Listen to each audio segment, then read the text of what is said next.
Hey, this is Kyle Crawford with Air Power. Today we're in the High Point Build Lab, and I'm here with Ethan Benfield. Ethan, tell us a little bit about the project you're working on. So we have some Graco E-Flo DC pumps with a sealed 4-ball lower and a surge suppressor that will help minimize pulsations at the spray point.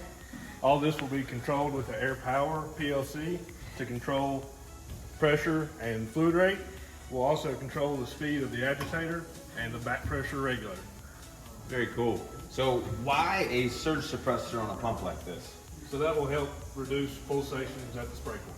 Pulsations at the spray point. So is this manually controlled with an operator, or is this system hooked up to some sort of automated feature? This is a robot. Robot. So these pumps will be feeding a robot with a surge suppressor. Yes. All right.